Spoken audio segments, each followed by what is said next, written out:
I don't know, just loving what I saw. Like monkening is like the opposite of munsoning, I guess. But like I am monkening for the offense. Welcome to My Gotta Podcast. I'm Jim Wood.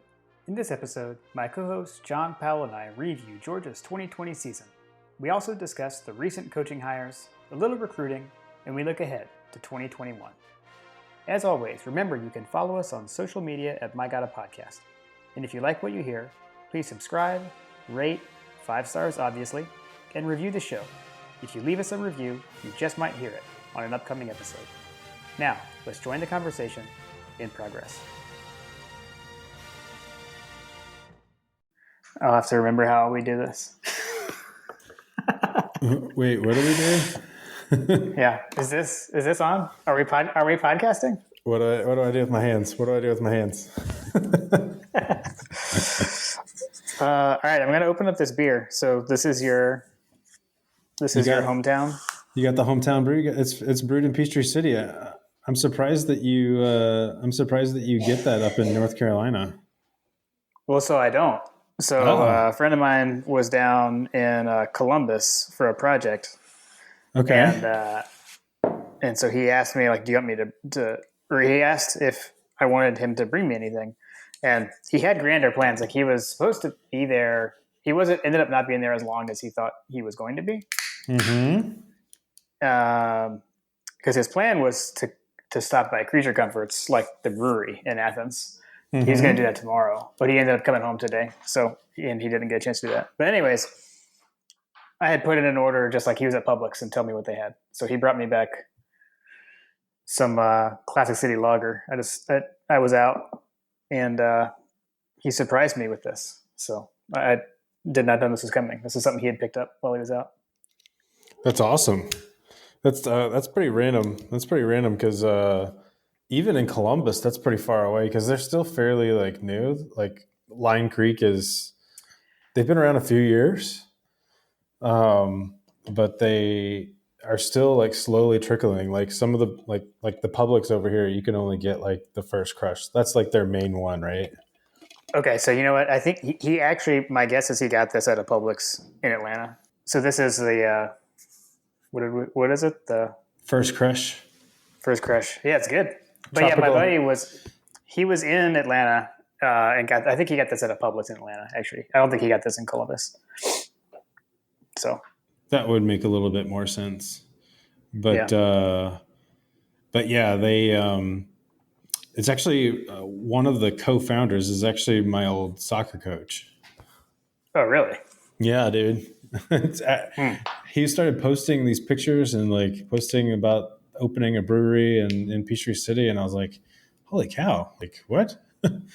And it's a pretty nice little setup they've got down there. It's a fairly small operation, but I don't know if you've ever been to Peachtree City, but like we have more golf carts there than we do cars. So like, you roll up in there just about anywhere, like a Kroger or whatever, and there's golf cart parking. Well, they have golf cart parking and it's right off a golf cart path. So you can literally drive your golf cart there. So I have been to Peachtree City, but it's been a long time. Like the last time I was there was for like an Alta match when I was who knows how old, kind of deal. I don't remember the golf cart thing, but I did know that. I had heard that. Yeah, well, that's the hometown brew. That's the hometown brew. If you like it, I can.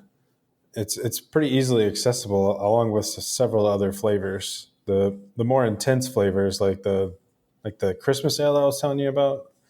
Yeah. You have to actually go to the brewery to get those, which I had to get my dad to bring some up to me for that one. So. Yeah, that's what my buddy was trying to do. That's why he wanted to go buy Creature Comforts on his way home, because he was going to go get some of the special releases. But timing didn't work out, so it didn't work. Yeah, that's okay. Yeah. That's okay. I'll drink my Classic City Lager. I'm happy to have that. Good stuff. So, I think you said you wanted to talk a bit about the national championship game first, right? I mean, I just had that was like literally like my free flow like agenda kind of thing was just like, all right, what are things that Yeah. we haven't really discussed? So Wait, well, because it's been forever. yeah, we haven't talked since the bowl review, right? Right, right. That was even before that was actually even before the semifinals. So right, Was it? No, those were the same day. they were the same Yeah, the day. semifinals were on the same day, so we knew. Yeah, we made national championship picks. We knew who the Okay, participants were. okay, Um, that was before and when I Justin say it was the Fields got same day, exposed. yeah, it was the same day in that those semis were played on the same day as the Peach Bowl. That was Right. all that day. Yeah, I remember. Yeah, so we did know that, but yeah, I mean, I don't know. I mean, I guess it was interesting to me, like, because going in, I was kind of, I, I felt like Ohio State didn't deserve to be there, and I felt like they had the unfair advantage, right, of not having the wear and tear. And I don't know. I guess maybe that ended up being a disadvantage. I mean, because they had so many things happen in that game that like, well, even like just in the playoff, right? I mean, Fields gets hurt in the semifinal, and then Sermon goes out like on the first drive of the championship game, and then I mean, for all intents and purposes, they're pretty much out of it after Sermon got hurt. I don't know. That's kind of how I remember it. Yeah, Um, I just remember the fact that just there was just no stopping Bama. So well, I mean, Devonta Smith definitely proved that that he deserved the Heisman. man, Uh, that man is unreal. it was absolutely unbelievable. And then, like, the weirdest thing about the whole game to me was like Waddle being in the game, like clearly hobbling. Like, that was kind of weird. Like, good for him, I guess. I guess it was like a goal of his to play in the national championship game. And so, kudos. And I don't know. I feel like a coach or someone at some point has to be like, don't let that kid back in the game. The Yeah, way he was like this hobbling around whenever he was running. I mean, I don't know. that was fun and all, guys, but you're not allowed to do that anymore. Right. Like after that first catch, which was actually like a great play, like Jones kind of scrambled and, made a throw on the run. And I was like, oh my gosh, it's Waddle. And then, like, it was a good run. But then towards the end of the run, you could just tell he wasn't right. So I don't know. Glad he didn't seem to further injure himself or anything. But that was kind of weird. Ultimately, like, and this is kind of weird to say, I guess, like, I kind of wanted Alabama to win, but not anything to do with Justin Fields. I don't want anyone saying that or anything. It's just more like I felt like they deserved it. And I will say, like, I feel like, 10-0 all SEC schedule, undefeated team. That's the most impressive thing I've ever seen in college football. So hats off. I mean, that was unbelievable. I'm shocked that that anyone was able to go undefeated in this year with everything going on. I mean, they didn't miss a beat. That's the Yeah, most impressive thing no, I've ever seen. they were utterly dominant for most of the season. Although you look back at the games. I think that our game with them was probably their toughest game. Oh yeah, like I think I I mean, mean I we were the know. only team that was winning it at halftime against them. Yep, yep, exactly. Yeah. I mean, not to rehash things, but I mean we were leading late in the third quarter. We were winning, so unbelievable. And I did one thing. The last thing I had jotted down is that I'd kind of hoped that with Fields' college career ending and him officially clearing for the NFL draft and college is over, that the Fields Fromm thing would have stopped by now, but it still hasn't. So I don't care to talk about it or whatever. I just hope that someday it'll go away. I don't know if it ever will, but like, holy cow, can we talk about something else? Like, so tired at this point. I don't know, whatever. Especially after his performance. Yeah, I mean, I don't know, whatever. Like, he decided to leave. It's not like we kicked him out of school and sent him packing or anything. I mean, if Kirby Smart had kicked and fought and said, no, you can't transfer, like, is that what he wanted to do? Like, no, like, he should let him go. Like, I don't know, whatever. They both I'm have over it. zero. They both have zero national championships. Yeah, I mean, ultimately, Fromm and Fields accomplished The same. pretty much the same thing. I mean, you could say Fields went to the playoff twice and Fromm once, but they both had one national championship appearance. I mean, Right. whatever. I'm ready. I'm ready to move on from that, and I hope people would do so. I don't know. There's a lot of the national media types are the ones that seem to not want to let it go, but whatever. Yeah, especially what was it? There was like a video that Rivals posted this week about it. That Kirby kind of touched on it as well. Well, yeah. People keep, it'll never end as long as people keep asking those kinds of questions. Yeah. But I mean, whatever. I'm over it. I'm done. Now he's out of college. I don't know. I've moved on, and I hope everyone else can. I think most Georgia fans have. I mean, for the most part, like, whatever. I'm ready to talk about something else. The other weird thing was like all the Newman stuff with the Senior Bowl. Like, I felt like the Senior Bowl and like that Jim Nagy guy, I think that was his name, was kind of like pushing stuff in Georgia fans' face. Like, they kept referring, first they put Newman out in the like saying Georgia quarterback, and it's like, well, I mean, he never played for Georgia. It was kind of weird. Right. And it's like, oh well, we couldn't say that because all the Georgia blowback, and it's like, again, whatever. Like, why are you saying that in the first place? Like, if you asked him, like, my guess is if you asked him, like, hey, what helmet do you want us to put you in? I mean, I would assume he would say Wake Forest. I mean, if he wants Georgia, like, I guess that's fine. Like, whatever, but it doesn't really make a lot of sense to me. But I don't know. Right. That was weird too. I don't know. That was another weird happening. So again, we can move on from such topics. Yeah, we have a lovely little squad over here, and a couple of good quarterbacks coming in. So I think that's probably a pretty good caveat to talk about recruiting. I think was the next thing on our list. Well, you had Georgia season recap. So let me tell you what I did. All right. Actually, in order to recap, I thought maybe I should think back about what we thought before the season. Okay. I actually listened to our first episode. Oh, geez. And these are my notes. First thing that stood out was the original intro music, which I got lambasted for by our man Demo. Among other people. Friend of the podcast, Alex Horvath. So had to change that. So there was that, and then just overall the general like audio quality and stuff was like, so I didn't know how to make a podcast. So that was pretty funny. It's almost like we'd never done this before. Right. Yeah. The best, and I don't even remember if this made the episode, but the best was like when we started, we've been talking, like we just like got on and we're just like, we're like so excited, and we're just talking, and then we were like, oh my gosh, are we podcasting? I think we just podcasted. I think we're podcasting. So anyways. Was this the episode where you like did a play chart for like 15 minutes? That was the next one. That was the next one. My God, a podcast, the deleted scenes. The deleted scenes. That could be maybe some off-season content. I don't know. We'll see. Not everything we talk about makes it into the show.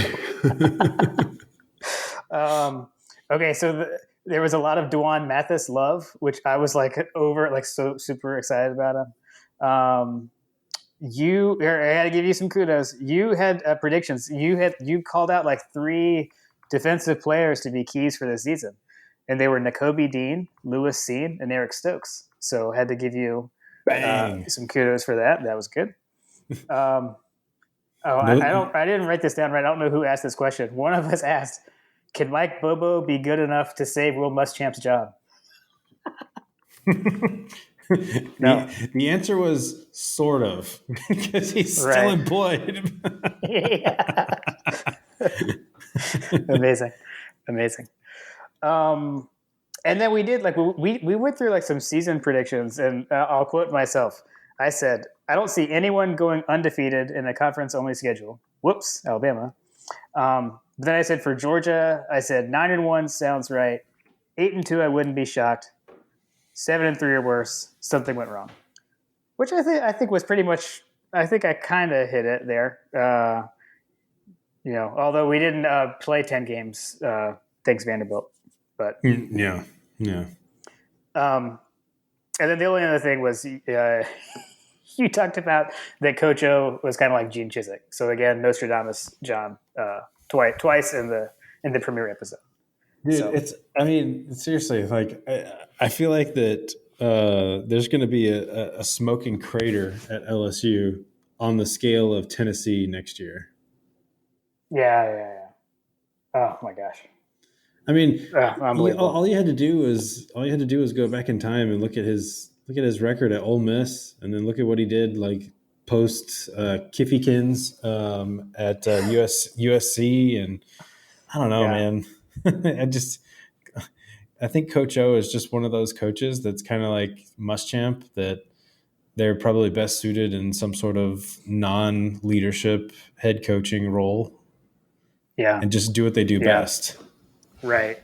But yeah, so I don't know. I mean, for Georgia's season, all things considered, like the things that we didn't know back then, right? Like, okay, so it turns out Dwan Mathis wasn't the reason that Jamie Newman left, right? Like that was like a Barrett Sallee hot take. I think we mentioned at that time, but like, hindsight, knowing all the quarterback issues that we had.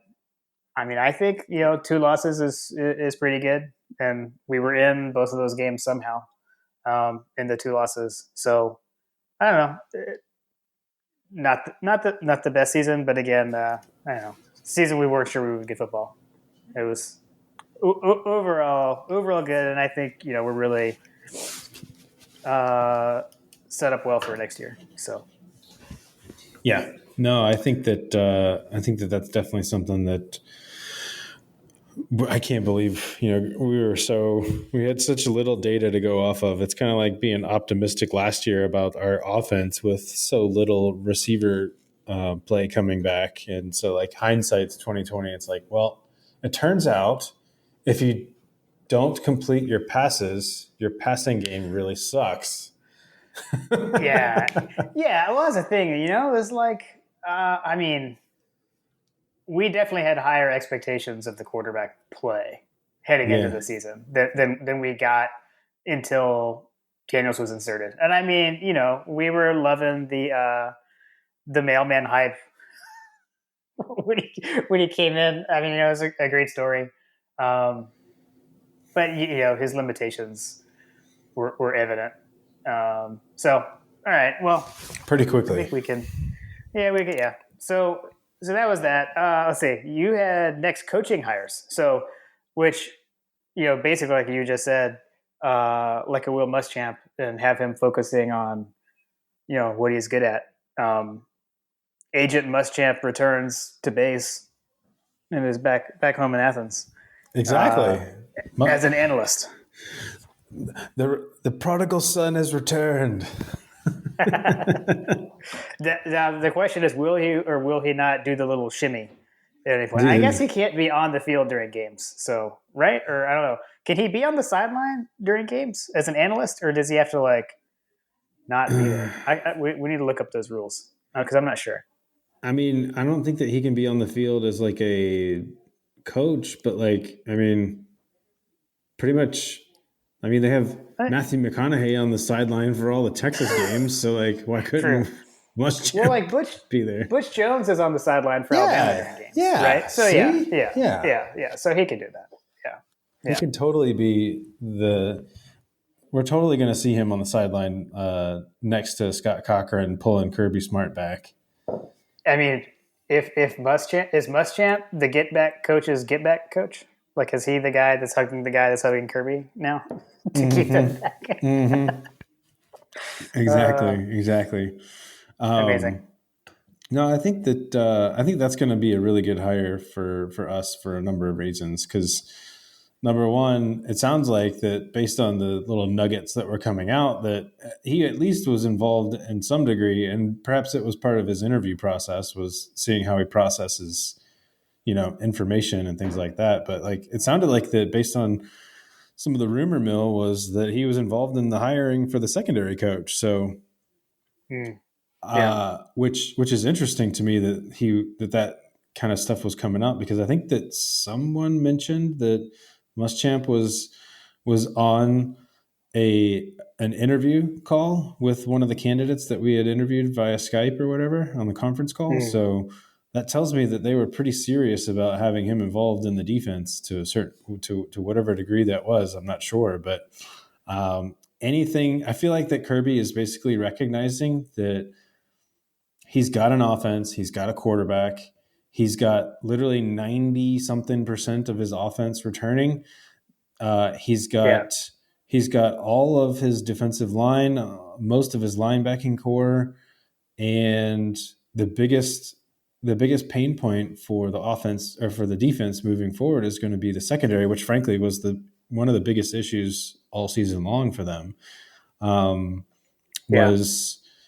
Was how do they fill the gap, and more importantly, how do they replace these players that are coming back? And if you can't reload with player personnel, which I'm sure we'll get to that in just a second, necessarily with immediate impact players, which frankly I think that there are immediate impact players that we just haven't really seen a whole lot of that are still there. But what you do have is the need for quality coaching to coach that talent up immediately. And I think that that's what he's gone out and done. Yeah, I agree. And so, and I wrote down the phonetic pronunciation to make sure I'll get it right. And I still might not, but Jamal Adai is the new defensive backs coach. He previously held the same role at West Virginia. And then I think, I am a little behind on reading in such, because I got this from you, I believe, right? Was he on that splendable West Virginia team that beat us? He caused a fumble. He caused a fumble in that game. He caused the Danny Ware to fumble the ball, like basically, I think it was in our own territory, or it was like right at midfield or something like that. But it was on one. I think it was basically like a drive killer for us. Like, I mean, like not a drive killer, but like obviously it was a drive killer. But like, I think it was one of those like we're gonna bring this one back. I mean, Frank, we were down. Yeah. I think we lost that game by 1 score. So like, it was definitely a dagger, if not the nail in the coffin kind of thing. Right. Interesting. Yeah. So I don't know. From what I have seen, it sounds like he's highly thought of. But yeah, I mean, I totally agree. That's if you're gonna find a weakness in this team looking ahead next year, just on paper, it would definitely be the secondary. I mean, we lost like everybody. I mean, the silver lining of LeCount's injury, though, right, is that we did get Chris Smith playing in there so much. So in a way, you could say that we have both safeties returning. I mean, we didn't have LeCount since Kentucky game. But outside of Smith and Scene, I mean, everyone's gone, including like surprising Tyreek Stevenson. Like in the last time we talked, we were talking about his kind of like redemption moment in the Peach Bowl and saving the day. Definitely didn't see that coming. I mean, that was shocking. I mean, I guess hindsight sounds like, homesick and wants to go back to Miami, etc. So I don't know. I am not an insider, obviously. Didn't know any of that stuff was going on, but you got homesick, and then you also got the fact that his coach left, which, to a certain extent, maybe that's why some of these guys declared that maybe we're on the fence or something like that, not knowing who's coming in, probably too much. I think that there's some questionable decisions in the secondary there, because I do think that there was opportunity for people to increase their draft stock. Particularly, the Stevenson move to me is still mind-boggling, because like that kid's going to be playing in the NFL. It's just a matter of how high he's going to go that first time, the first draft. So like, if you think about it from the perspective of what team in the country, is it Miami or is it Georgia that gives you the best opportunity to feature your skill set? you figure that Georgia's going to be pretty prominently displayed on national television multiple times throughout the season with opportunities to put up stats. I don't understand why anybody on the defense would choose to leave unless they were asked to leave, because there's just so much opportunity for like great success on this squad. So it really is puzzling on why. I think we talked about this on was it the bowl it was a bowl review or something like that, where it was like Jermaine Johnson had decided that he was going to transfer to Miami too, which by the way, it seems like the Miami was Florida State. He's going to Florida State. Oh, Florida State, sorry. Yeah. I thought someone else went to Miami. Maybe I made that up. But anyway. It's possible. Anyway, he was another one that was kind of in that same vein. Like, why would he transfer unless he was just like, you know what, you're surplus to requirements. Thank you for your time. Yeah. I mean, who knows? But that was kind of my thinking too. And with Johnson, that was like without COVID, he would have had to leave, and then with the extra, freebie or whatever, he had the ability to come back and is transferring. I mean, the other guys, I mean, with Stokes, I can rationalize that. Campbell, I mean, I would like to see him come back. Again, like I'm not gonna knock a kid for wanting to go to the NFL, but I think he could have benefited from another year. But what do I know? Well, I mean, you hate to see him end up being something along the lines of like a Holyfield kind of situation where it's like, dude, right. you seriously would have been like the feature back this year. Why would you leave? You would have increased your draft stock most likely based on what we had coming back. Been a huge asset to the squad for sure. Right. And then you've got another guy like Nada, you know what I mean? Like when Nada gave up his senior season, and it's like, dude, you could have had a chance to be, another opportunity to win a championship. I mean, let's be honest. I don't know that anybody's going to be featuring the tight end in this offense anytime soon, but we can hope as we look forward, because we have a beast of a playmaker in Darnell Washington in the tight end core, and we got some good talent coming back. But like, you look at players like that, and it's like, well, I really don't understand that decision. I respect it, but like, you really could make a lot more money had you come back. Right. I don't know. I guess if you want to. I didn't.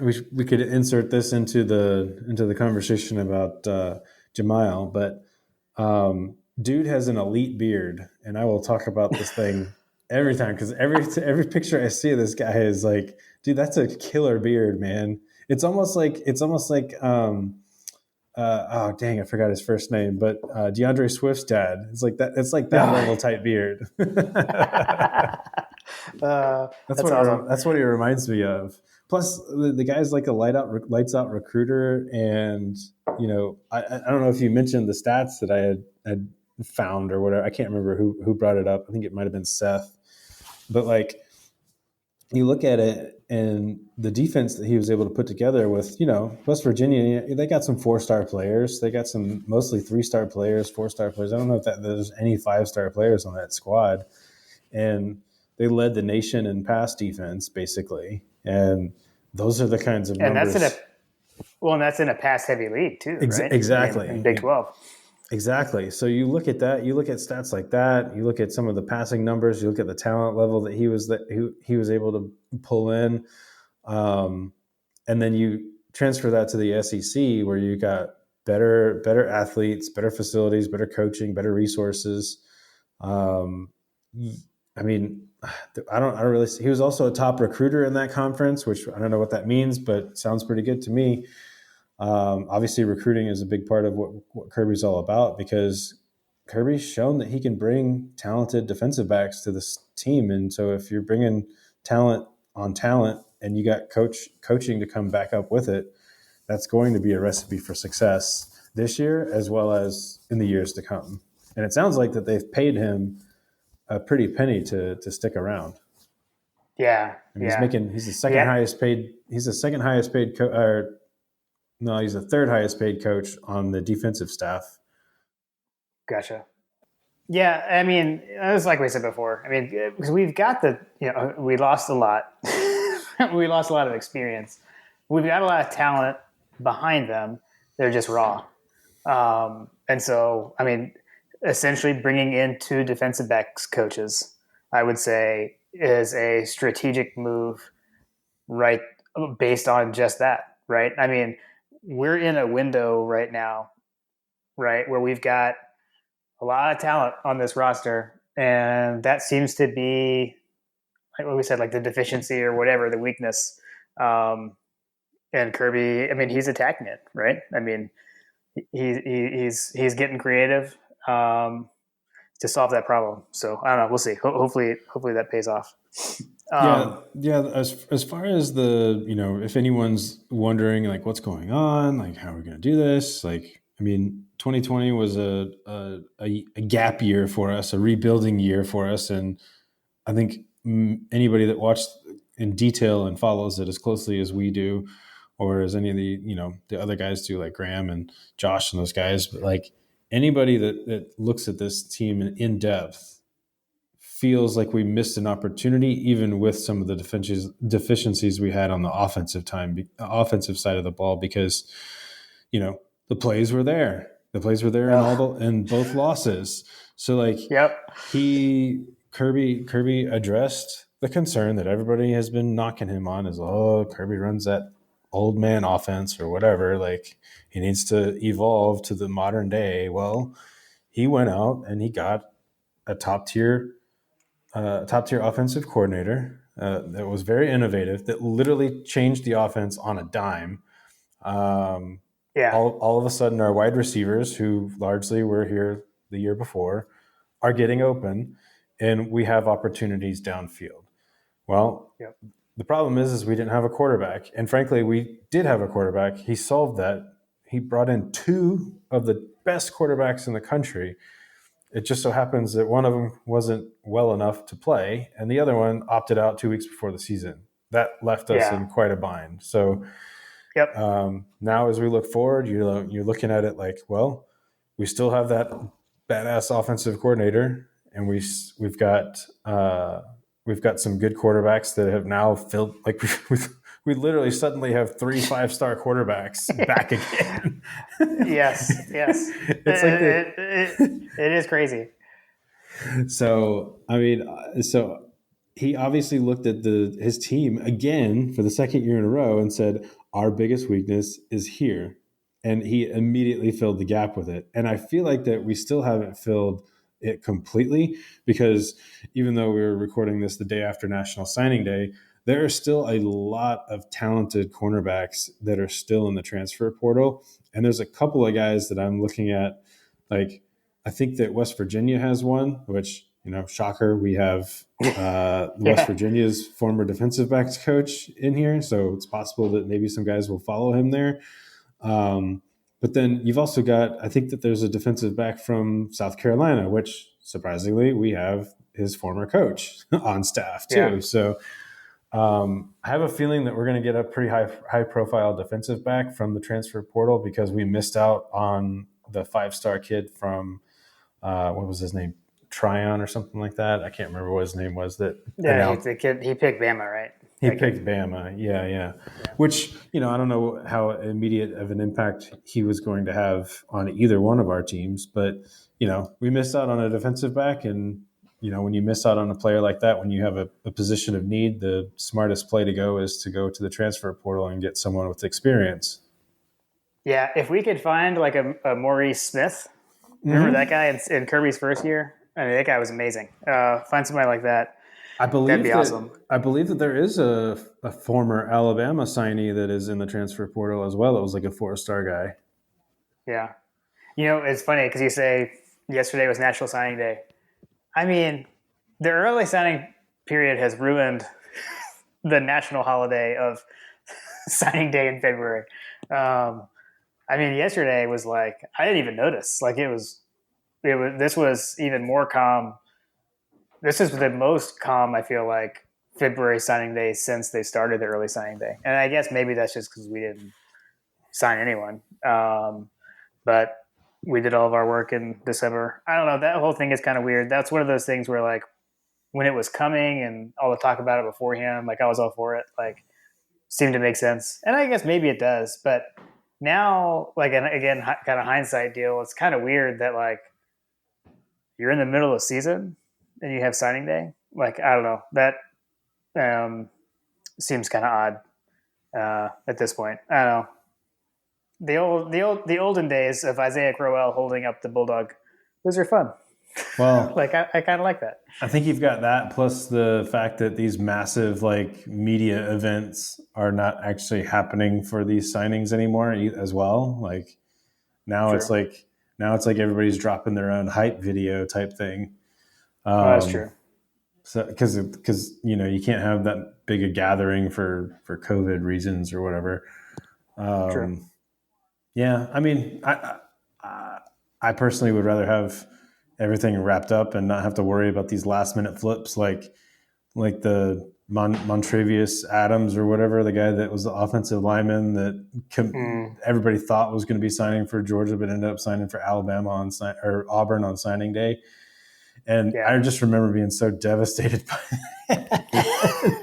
So I'm okay with the no last minute flips. Like, you're already committed. Sorry. Right. That's why I try not to, like, I welcome the kids who we sign and I trust the coaches to find them, because, like, when I was in college, like, I got like super into recruiting and I was like, oh, we have to have all these like specific people, or like there was some kid, like, didn't go to Georgia and I was like, oh, it's the end of the world. Like, we can never get these kinds of kids. And, like, I don't remember who it was. Like, he ended up like not even really like playing wherever he went.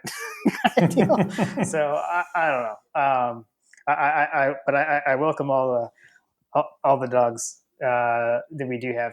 And I mean, honestly, like, this year, like, our biggest recruit, you could argue, was JT Daniels. I mean, right? I mean, him staying.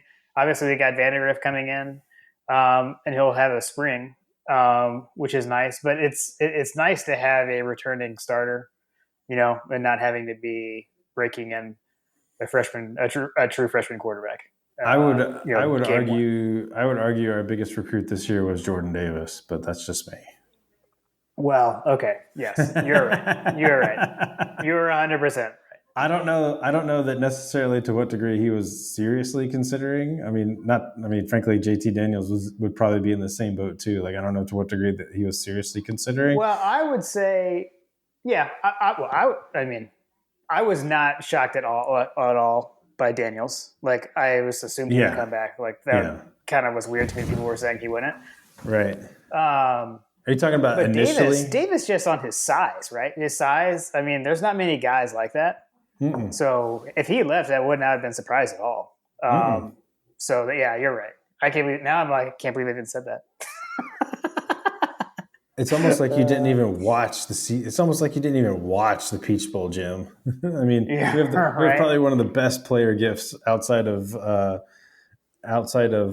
Savage pads. That is the most amazing gift. That is one of the best celebrations. Mm-hmm. Last year's Sugar Bowl against Baylor, I felt like when LeCount like ended the game, on his pick and like ran off the field and I think he sat on the bench too, right? Like, I thought that was amazing, but Jordan Davis doing it after blocking a field goal, even more amazing. We're forgetting about one good GIF. The Richard LeCount at Georgia Tech with the Tech guys behind him, like flicking him off, yelling at him, and he's just smiling. I've got another one that I'll unveil against Tech this fall. I got one. I don't think I've even showed it to you yet. Of someone else dealing with some fans. So hopefully, I'm gonna hold on to that one. Hopefully, we play Tech this year. Well, the schedule's out. Well, it was out before last year too, and then they changed it. Well, that's true. Yeah, true. I assume that we will get to some level of normal in that regard. I hope so. Right. I hope so. Let's see what else we got. Well, I guess We could talk about said schedule. It How sets do up we nicely like? for us. It does. I mean, am I tell me if I'm crazy? Like again, if you're like setting the over under kind of deal, right? I mean, with this 12 game schedule, I mean, I know I wear rose colored glasses or whatever. Is it not 11 and a half? I mean, the question is, do you beat Clemson or not? Right. I mean, we should win the rest. I'm not saying we will, but if you're setting odds, I mean, this schedule sets up for 12 and 0, you know, with the toss up game being Clemson in the opener. That's what it Yeah. looks like on paper. Now we'll see. Who knows? But am I I crazy? mean, no, I don't think you're crazy at all. I mean, you look at the schedule and how it lines up. The worst you see, the worst you predict, or is 11-1. So like anything worse than that, and you got to figure it's a pretty substantial disappointment, or something really bad happened. Like say, for example, like I don't even want to go there. Knock on your head. Knock on your head. Knock on Jim. Nothing like what I was thinking happens Yeah, next year. we won't even say whatever you were thinking. But so you've got South Carolina, new coach, Vanderbilt, new coach, Auburn, new coach, Tennessee, new coach. I mean, you got 4 SEC schools on the schedule breaking into new coaches. And you got Florida just lost their their greatest team ever, offense ever, that lost 4 games somehow. But you lose. Sorry, Florida. Four L's in Florida. I mean, you lose Trask, you lose Pitts. So I don't know. Yeah, I mean, we're in the driver's seat again. So, but I mean, there is going to be like, I can already like feel the Munsoning that I'm gonna. I can already feel it coming because like when the schedule stacks up like this, and it's like, oh well, Georgia should go 12-0, like unless they lose to Clemson, and then it should be 11-1. Like I'm going to be super stressed out like every game because just like the expectations. But as Kirby says, pressure is a privilege. So we're gonna be feeling that in the fall. Is it scary to think that like one of the games that I feel like is a trap game for us is the Missouri game? No. I mean, like I think that's fair. I mean, I think they were a lot better than we thought they would be this last year, right? And year 2 of Drinkwitz's system, I think that's fair. I think And you got that sandwiched between they've got their quarterback Florida and coming Tennessee. back. Yeah. I mean, that's the other thing. Like right. all of those teams you mentioned, I think all of them are breaking in new quarterbacks. You got Clemson's going to have a new quarterback. Florida's going to have a new quarterback. Tennessee's going to have a new quarterback. I think Auburn is Stidham still Garantano's not back.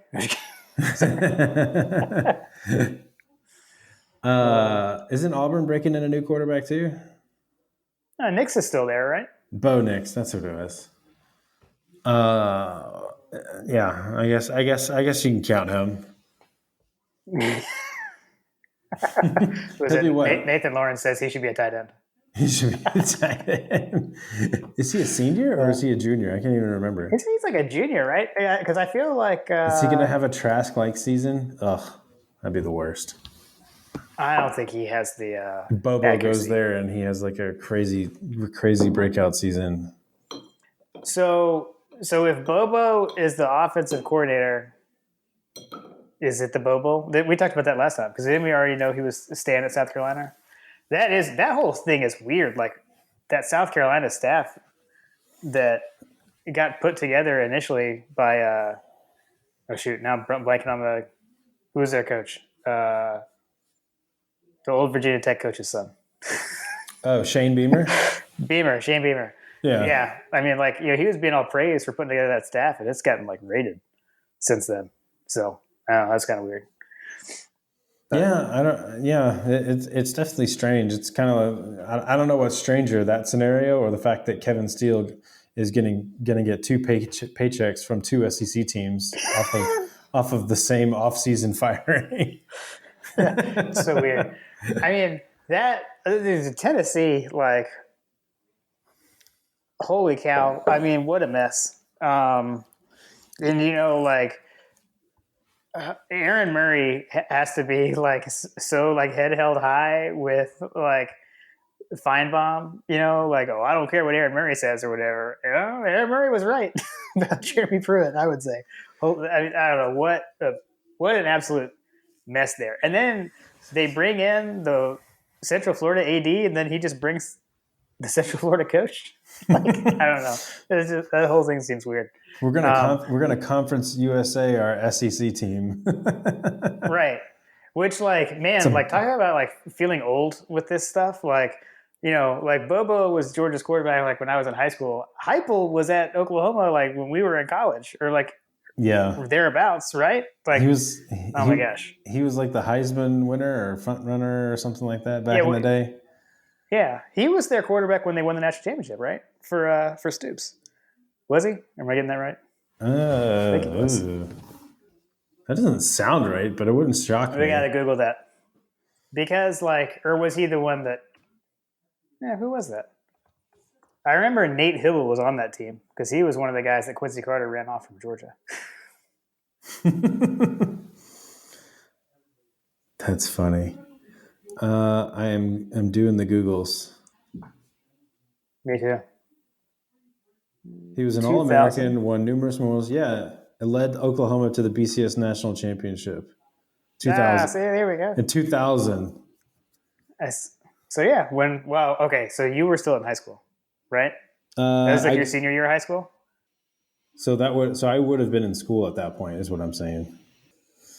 Math is hard. I was a Freddie freshman. I was told there would be no math. The years have been unkind to Mr. Heupel, by the way. Yes. Yeah, I noticed that too. When I saw a picture, I was like, whoa. All right, so you had asked me, but I'm going to ask you. What do we want to see? What do we want to see for this team between now and when the season starts? Between now and when the season starts. I'm guessing that's what did you mean? You asked me, what do we want to see?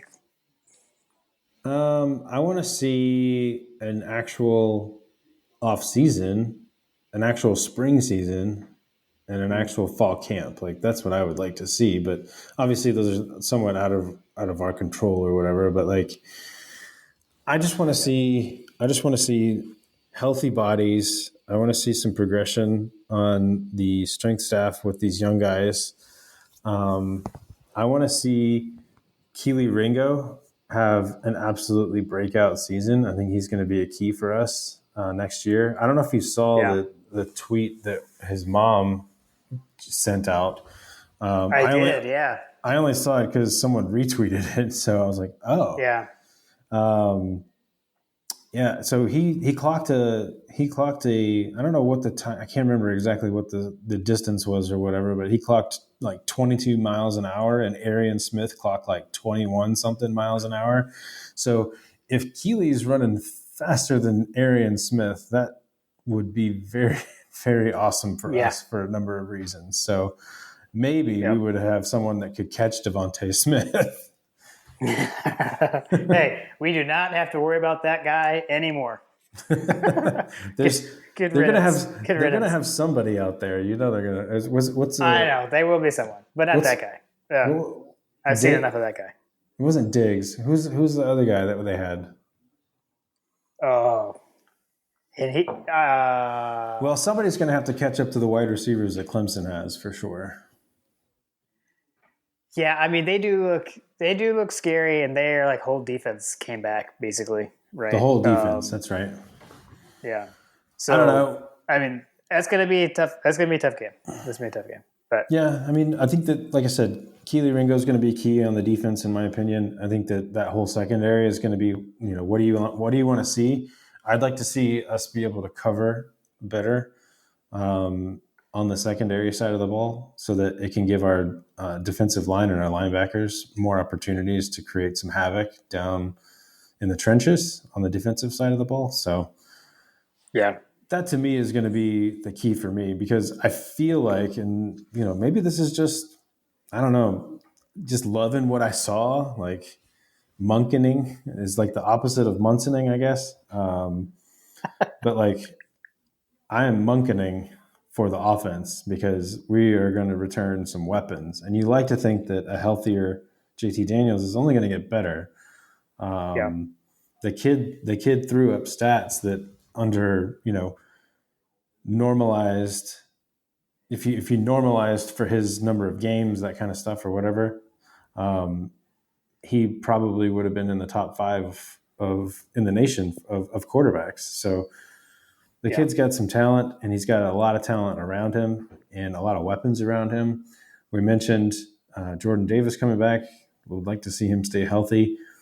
And then on the offensive side of the ball, Jermaine Burton having a bigger year than he did this year. Darnell Washington having a bigger year than he did this year.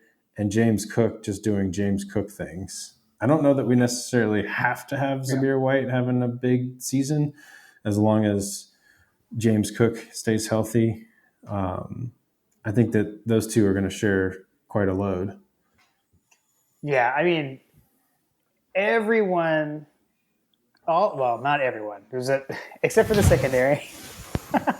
Like all those guys coming back, I mean, has to remind you of the end of 2016 and into 17, right? We get to end of 16 when we get Bellamy, Lorenzo Carter, Chubb, and Michelle all like standing up there with Coach Mart, and they all said they're coming back.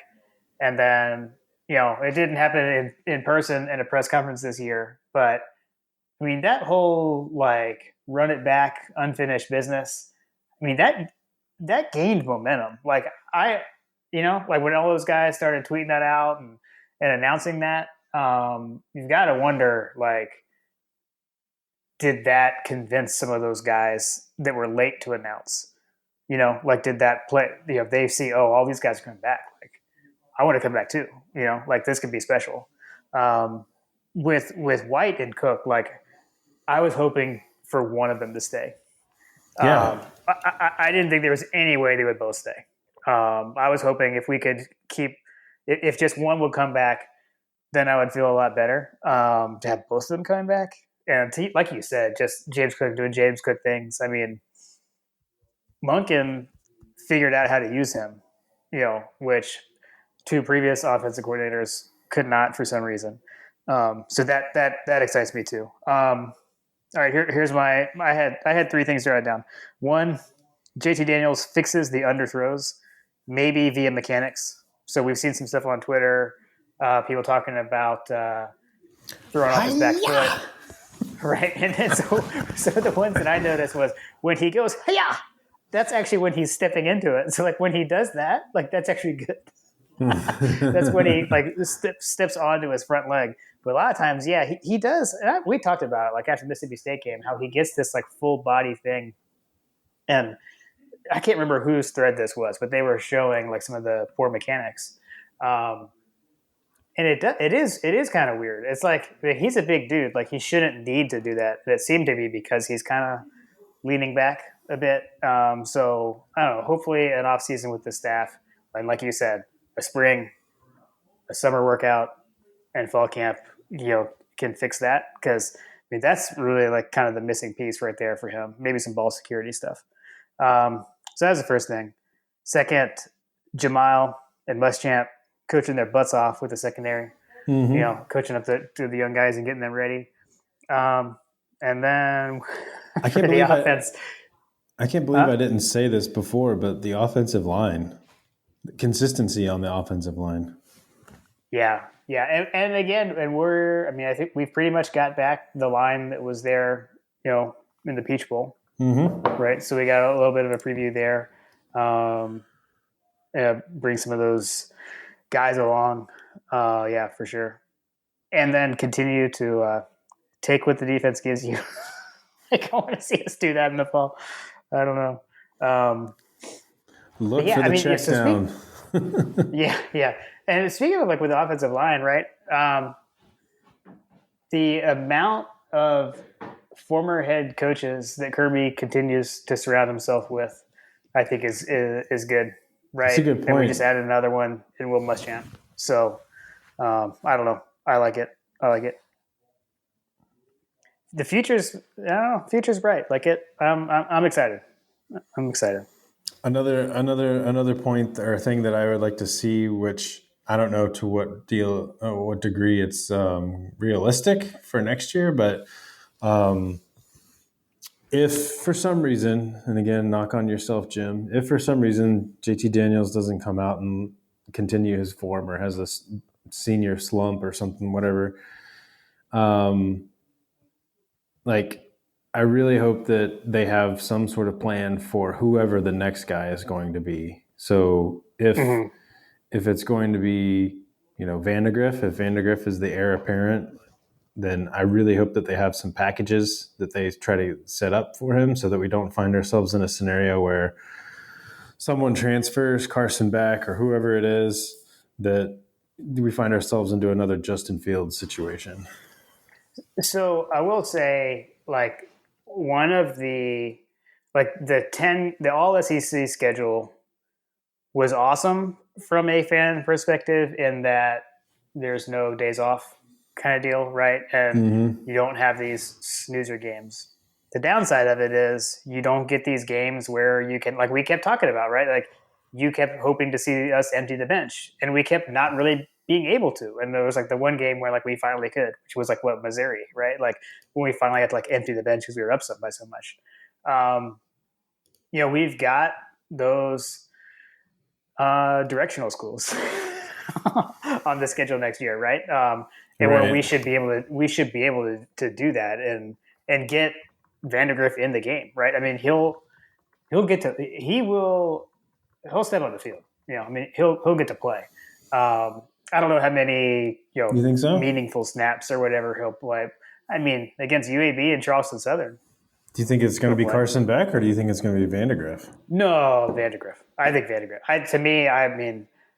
I would assume Vandegrift pretty much steps right in at number 2. Is my expectation.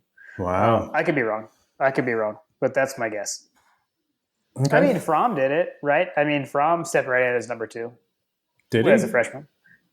Yeah. I mean, he was the first one off the bench when Eason went down in the first game of the season. That's what I'm saying. Like, he was kind of he was kind of thrust into that position. He didn't ease into it. Yeah, as a starter. But I mean, as a true freshman, he was already the backup, is what I meant. That's what I meant. Fair enough. And I expect that to be the case with Vandegrift, that he'll be number 2, day 1. So over under transfers for Carson Beck between now and fall camp. Over under set at 0.5.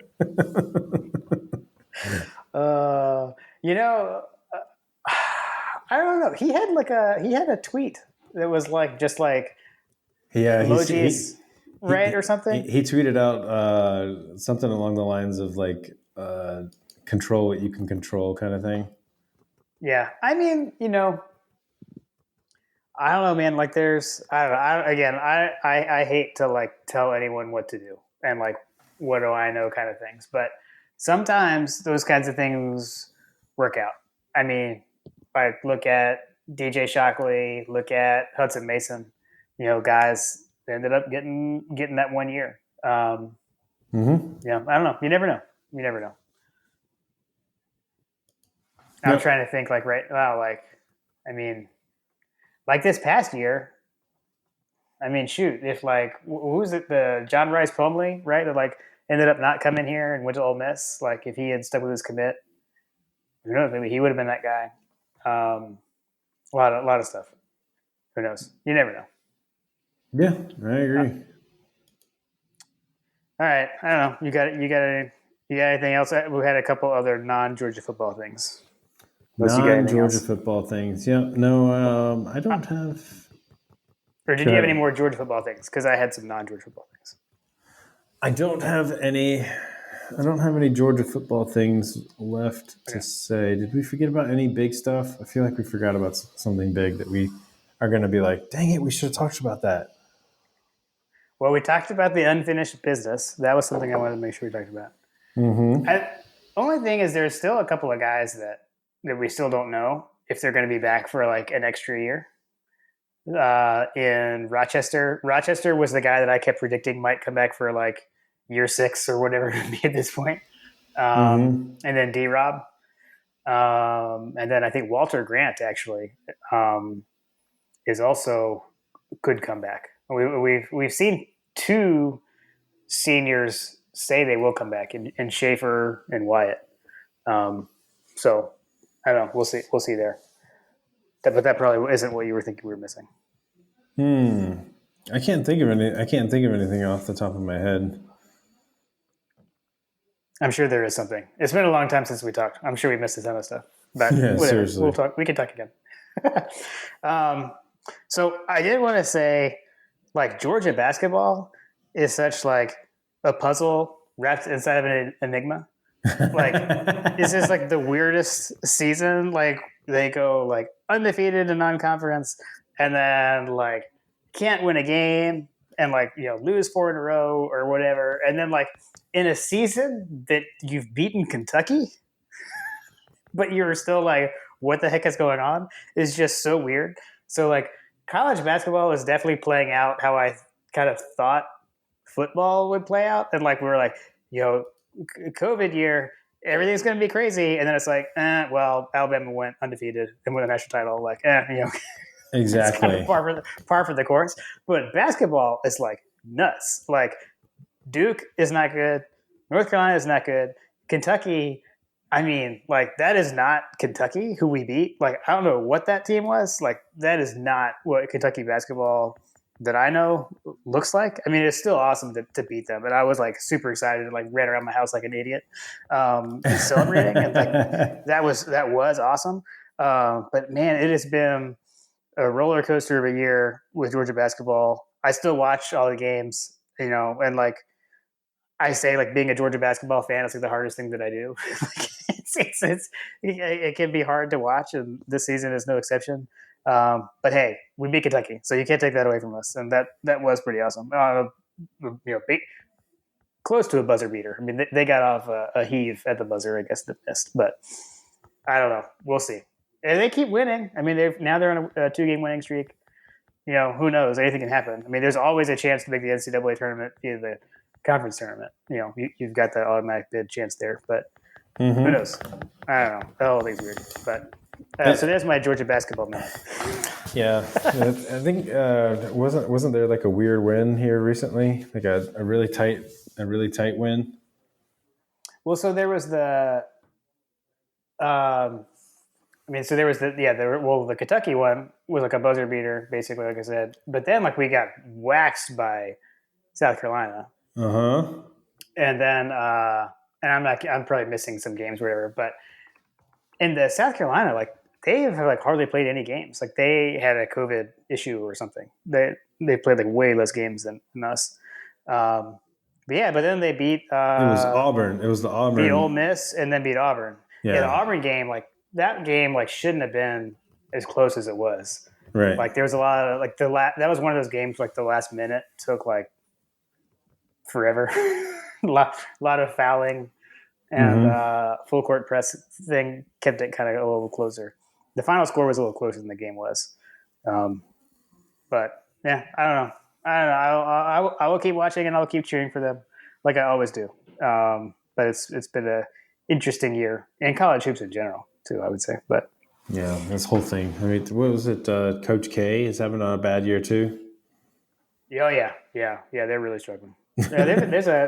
There's a kid from like where I live that's on Duke. He's a sophomore. But wow. My wife played in a charity basketball game, of which he was the referee a couple years ago. Good times. All right, so last thing, Super Bowl. Who you got? Super Bowl. I don't know, man. If I were a gambler, which I am not, decidedly so.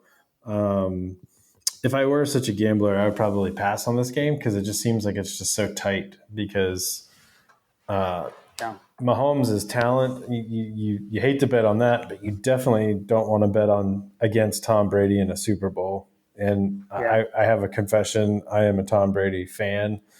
I love Tom Brady as a player. So like part of me just wants to see him win, just to see everybody cry about Tom Brady again, and then also just to see the Patriots fans cry about how they wish that Tom never left, kind of thing. Just to prove to I do people find that that. it has more to do with Brady than it does Belichick. Yeah, I do find that to be hilarious. And that was the thing is like system quarterback. It's not really him. I mean, the dude just took the Tampa Bay Buccaneers to the Super Bowl his Yeah, first year there. first year, baby. There's no doubting him. And I've seen people still trying to be like, oh, it's like lucky. Like, look at all these statistics, and he's the only guy that gets these breaks. It's like, okay, like whatever. He can't open doorknobs because he has so many rings on his hand. Like, like whatever. Like 3-year Letterman like makes that joke, and like Tom Brady like lives it with like Super Bowl rings. Like I don't know, that's crazy. If I were a gambler and it was a tight game, and I had an opportunity to make a fourth quarter bet or something like that, and it was like a 1-score game, I absolutely would take Tom Brady over anybody. Yeah. Like my heart wants Kansas City just for Hardman. There are no Bulldogs on the Buccaneers that I am aware of. So, am I right? I can't think of any. You had to complicate things for me, didn't you? Now you gotta hit the Googles again. I gotta hit the Googles. I'm pretty sure that's accurate. I'm like Google. Just ask me. I know these things. And, actually, Kansas City had 2 Bulldogs. So because they picked up DeAndre Baker after his whole, whatever you want to call it, incident where he was like, I forget what the word is, but it's basically the charges were dropped. Yeah, but but then like the guy who like the like other lawyer was like charged with stuff. So that whole thing was crazy. He came back and was playing with the Chiefs and like had a really bad injury and got like carted off the field. So that's things. Would have been nice to have multiple dogs there, but yeah, looks like Mecole Hardman is the only player to play in the Super Bowl the last 2 years. Okay. So I'll be pulling for Mecole. But yeah, I am like admittedly hard to not like Brady, honestly. Actually, and like the video with him and Gronk, did you see that? Like the we ain't going nowhere. I mean, like how could you not like that? Like I don't know. I think that's like hilarious. It was amazing. They did the same thing like with the Patriots. They did the same thing with the Patriots, right? Yeah. Like I don't know. I like that. That's also that whole thing is like so funny to me is because like literally Gronk takes 2 years off to party in Ibiza or wherever the heck it is he went to go party, and then his buddy Tom, gets traded or leaves the Patriots and goes to the Buccaneers, and Brady calls him up and is like, "Hey man, do you want to come play with me and like let's go to the Super Bowl together?" And Gronk's like, "I guess so. I guess I'll come out of retirement and come help you out." Yeah, it's nuts, man. It's nuts. I mean, if the Buccaneers win, I mean, I feel like Brady is already the GOAT quarterback to me. I mean, and like little kid me would have never believed such a thing could be said because I was always like Joe Montana. But I don't even know if it would be Joe Montana anymore anyways at this point. But like, I don't know. It's kind of undeniable at this point. But I'll give you, if you want like an obscure rationale for me on how I would really want the Buccaneers to win. It's going to be a little convoluted, so buckle up.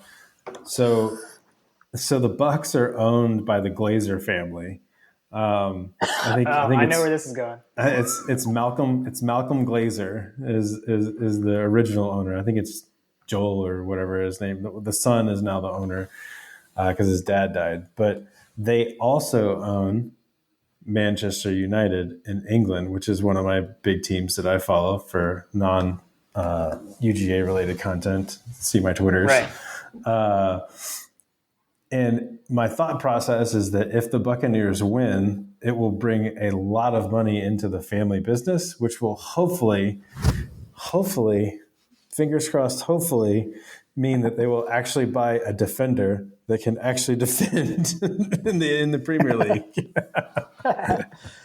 They can't have anyone, just not Miles Robinson. I'm not sure they probably not in the cards anyways, but I think that they're wanting to go after Sergio Ramos, who is kind of like an almost out to pasture defender from Real Madrid. But I digress. he's not Tab Ramos's kid or anything. Mm-mm. Man, that was a good like 90s soccer reference right there. Yeah. And this is where everybody turns off. All right, I think we've exhausted it. I guess like I don't know. I don't know when we'll get back together. If anything of note happens, or we just have the itch, we'll I don't know, put out off-season content here and there, and so be sure to subscribe so that that pops up whenever we record, because I don't really know when we'll do it, but we wanted to talk. This has been fun. It is good to get back in the saddle. We seem to kind of remember what we're doing, so. we seem to kind of remember what we're doing. That's funny. Yeah, it's weird. This is the first time we didn't like have a game to talk about, so it's a little different. Hey, we got to get our spring practice. We got to get a full spring practice in. We got to get a fall camp going. Like, we'll be good. That's right. And then it all kicks off here in Charlotte, where I live. It's where it all starts in the fall. So which we got to figure out. Like, we got to figure out if we're going to do the Bulldog meetup at the West End. Yes, yeah. Dog Twitter is staying at the West End apparently. So I was like, I need to get a room there now too. So I got to figure out what the ticket situation is. Like, when are we going to figure that out? Yeah, we got to figure that out. We got to do some research. All right, man. Well, we will talk again. Should anything's come up, we'll talk anyways. But we'll have another episode as we see fit. So awesome. Thanks, man. Yep. Go Dogs. Go Dogs.